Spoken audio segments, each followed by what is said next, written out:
அனுபவிச்சு பாருங்க. நான் சொல்றேன், அபிராமி எந்தாதி அனுபவ நூல். நீங்க அபிராமி எந்தாதியில எந்த புத்தகத்தை வாங்கி வைக்கிறதோ அந்த புத்தகம் கனவுல வரும். அது அப்படியே அதுல பேஜ் நம்பர்ல இருந்து நம்பர் வரைக்கும் வரும். இத படி என்னது பலன் வரும். சாமி நேரடியா பேசுற அளவுக்கு நாம இன்னும் துர்வாசரம் ஆகல. அவருக்கு வேண்டிதான் நேரடியா பேசுவோம். சிதம்பரத்துக்கு வந்தாரா, உச்சி வேலை, சரியான தாகம், சாப்பாடு. அது சில பேர் ராத்திரி, சில பேர் உச்சி வேலைம்பா.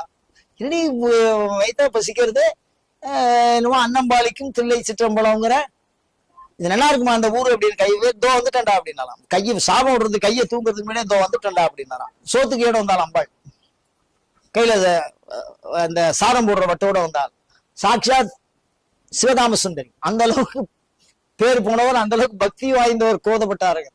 ஸ்ரீவித்யா ரிஷி. அந்த மாதிரிலாம் நமக்கு வர முடியாது. காரணம் என்னன்னா, நமக்கு அந்த மாதிரி தபஸ் பண்ணல நம்ம. அதனால நமக்கு எப்படி வருவா, கனவுலதான் வருவா. இந்த மாதிரி நினைவுகள்ல ஒரு சில விஷயங்கள்ல வரும். மூணாவது அனுபவமா வரும். அனுபவம் தானே ஆன்மீகமா இருக்கணும். சுவானுபூத் ஏகமானாயா.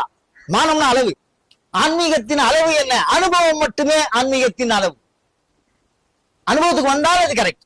அனுபவத்துக்கு வரலன்னா அந்த வழி தப்புன்னு அர்த்தம். இல்ல நாம கும்பிட்டது தப்புன்னு அர்த்தம். அபிராமி தப்புன்னு இல்ல, அந்தாதி தப்புன்னு இல்ல, அதுல சொன்ன சாஸ்திரம் தப்புன்னு இல்ல, அதை நாம புரிஞ்சின்றது தப்பு.